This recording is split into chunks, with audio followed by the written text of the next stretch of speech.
Okay, welcome back to our Building Resilience in Our Children and Ourselves video series based upon our Children's Health and Illness Recovery Program, or CHIRP for short. And I'll be showing you more worksheets and kind of more illustrations from our workbook in today's session. First of all, I want to review kind of what we've done so far. We worked the first week on stress and stress management. And then last week we talked more about the importance of physical activity and exercise, and also sleep, and disruptions to sleep and what that can do to us. And so we're going to address some of those issues and review that a little bit before we get into today's topic, which is going to be active problem solving.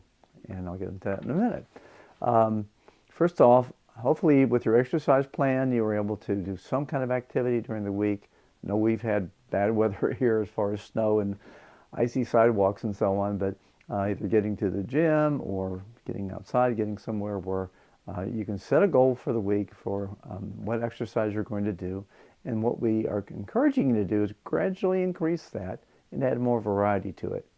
Everybody's different in terms of what kind of activity they like the best. For me, I love to go walking and hiking and outdoors, even in cold weather. So that's for me. The gym occasionally, I'm not a big gym fan, but I've had periods where I've done that too, especially in the wintertime.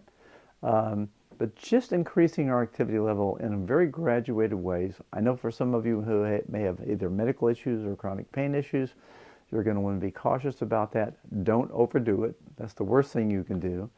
And even if you have a setback, get back on track with it again when you're feeling better and you take care of whatever setback you've had.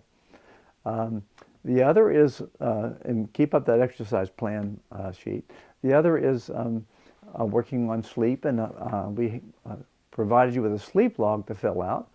I know they're a little complex at times, but just kind of marking down when you lay down, how long it takes you to fall asleep, how long you sleep, if you wake up during the night, if you wake up early, recording napping, and so on. What I want you to do is look at that data from your sleep log and look at patterns that suggest you're having trouble with making a healthy sleep routine. Like I say, ideally, we need about 8 hours sleep. For adolescents, young adults, they probably need more like 9 or 10 hours of uninterrupted sleep, and of course weekends or wherever everyone gets off schedule sometimes. So what we'll do is, if your sleep log is starting to show you're having some difficulties with developing a really healthy sleep routine, that's where the sleep hygiene activities that we put on the end of the last video are going to be really important. So if you need to keep a little bit more data on your sleep log, fine, for a couple of weeks or so. But then after that, if you are having an awareness of sleep being a problem for you, or for your teen, or for your young adult, then this is where the sleep hygiene practices that we covered pretty thoroughly in that last video are going to be important. Usually if you implement those recommendations that are based upon very good research that's been done repeatedly with sleep difficulties, that I think you'll find within 2 weeks you'll start seeing some improvements. I've had a lot of young people in our CHIRP program who've come for our CHIRP groups say that the sleep and sleep hygiene activities were probably the most important thing that they implemented that really got them back to functioning again and feeling stronger. So what we're going to do today is we're going into a new area of active problem solving. We all have problems, we all have to solve them, and this is one of the two coping styles that we talked about, and the problem solving versus managing the impact of stress as being two ways that we can manage stress more effectively. So we're going to start with the active problem solving component of that, and this is where I'll be showing you some illustrations from our workbook, as well as some forms that we're going to be using. You're monitoring the stress form that I gave you the second session, okay? It'll be an important one to pull out here, because what we're going to start doing is looking at how we identify what situations are stressful for us, what kind of effect it has on us, how stressful how stressed we feel, excuse me, in that situation. So let's get started with that. And if you've identified some problem areas for you from that form, we can use it as a stepping off point.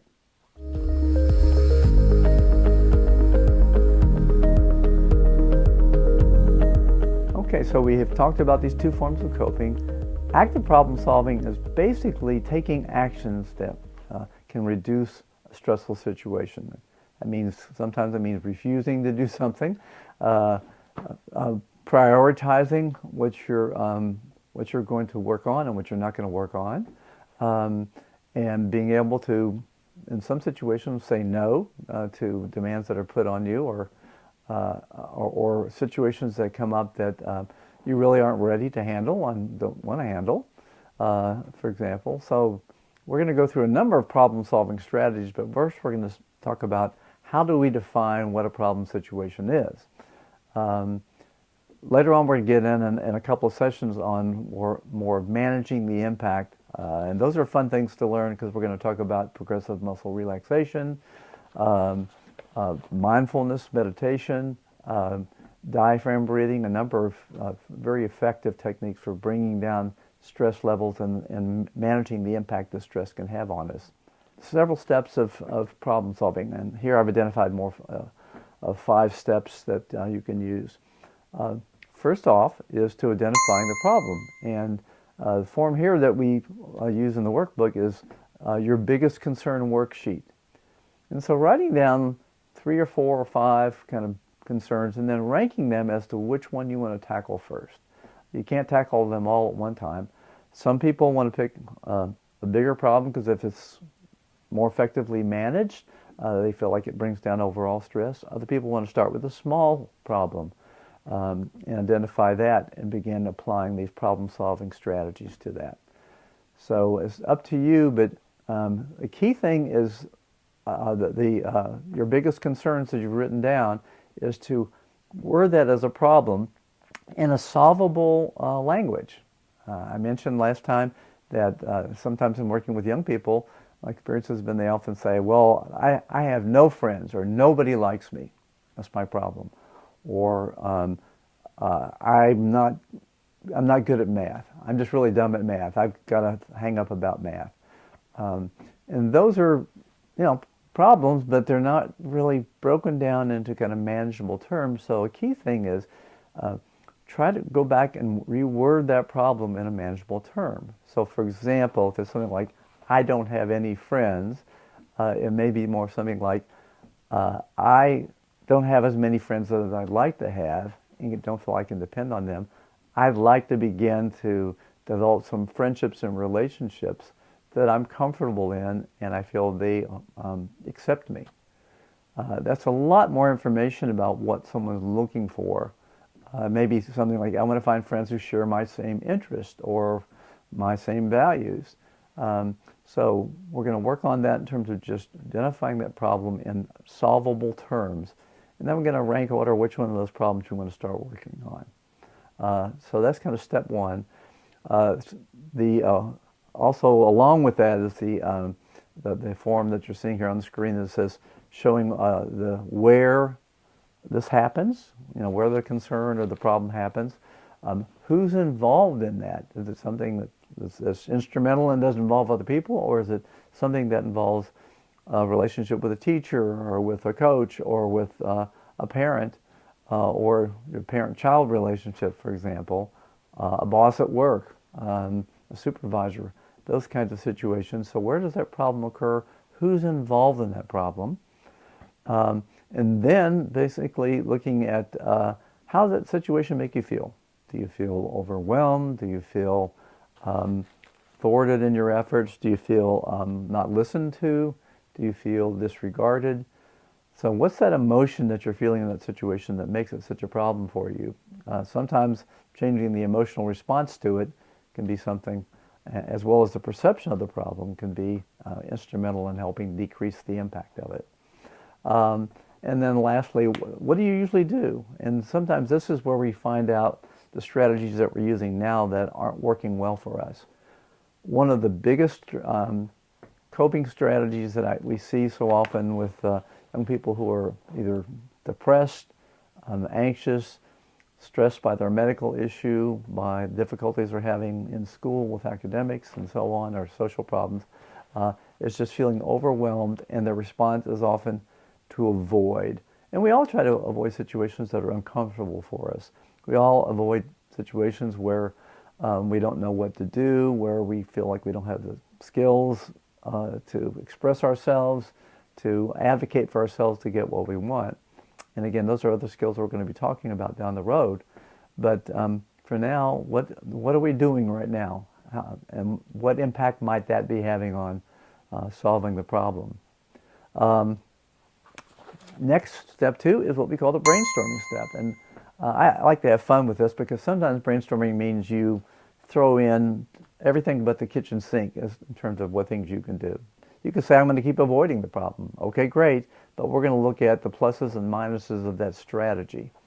Brainstorming about all the possible solutions. I just did a little brainstorming. I was getting kind of overwhelmed on a number of things I've committed and said yes to doing. And one was kind of reviewing an application for someone for a promotion at their university, a faculty member. And often when you're senior faculty, you are asked to do things like this pretty often. Nobody pays you to do it, okay? And they can take time to review somebody who's going up for a promotion to associate or a full professor or something. So we've got publications to review and presentations and all kinds of documents. And it can take a better part of a day to do that. Again, and so I found myself, having said yes to this, going back and asking to be removed from that process because I've got other priorities right now that I want to work on. And I have to admit, I felt much less stressed that day, knowing that that's one thing I can mark off my calendar to do and work on the things that I've prioritized that are more important to me. What you do when you start brainstorming is write down all those possible solutions. That's where the next step comes in. And that basically is assigning pluses or minuses to those solutions. So if you come up with 5 possible solutions to the problem. So for example, in my situation, I could have said, well, I'm going to ask for more time. That would have put it off and given me a little more room now, but it wouldn't have eliminated a demand that maybe I didn't need to take on. That would be one, and I might give that, kind of on a 1 to 10 scale, maybe about a 5 as far as how effective that might be. One of the ones was obviously basically asking to be excused from my agreement to do that review, and that's the one I ended up picking, and had the highest rating there. Okay, another was to make up some lame excuse or to just write a brief letter or not do a full evaluation, and that wouldn't be fair to the candidate to not have an adequate review on that too. So I put down those different solutions to that problem of being overwhelmed, and the pluses and minuses were in the favor for me of being excused from that agreement. So looking at the pluses and minuses, and then from there, we work on acting out the choice. Okay, here's another, again, form that goes with that, or worksheet. And so when we act out the choice, then what's our action plan to do that? My action plan was basically to pull up the email where I had agreed to it, do this review, and basically write to the person who sent that to me, explaining to them my situation, about some new obligations I'd taken on that came up, and basically saying if it's possible, I'd like to be excused from this review. I'm hoping there are other reviewers that can take my place. And that worked out just fine. Typically, they'll ask 2 or 3 people more than you need, so you'll have plenty of reviewers for that. So working out an action plan for how to carry that out and then going through those steps is extremely important. Again, it helps get you out of that avoidance cycle of handling this by not dealing with it. So important. And we're going to talk about so many other skills and strategies down the road that, again, make that process easier, like assertiveness skills, for example, and communication skills. So I'm leaking some things about things to come. Okay. And then the last step is seeing if it worked, evaluating how well that worked for you. Mine worked fine because I got excused from that obligation that I'd taken on. But if I waited much longer, it could have put somebody in a difficult situation as far as getting enough reviews for that person's promotion, for example. But seeing if it worked, and the key thing here is in having a plan B if that solution didn't work. And that's why we come up with 4 or 5 different possible solutions to a situation, so that if the one we picked and implement doesn't work with our action plan, then we can go back and provide an action plan for another strategy, another way of solving that problem.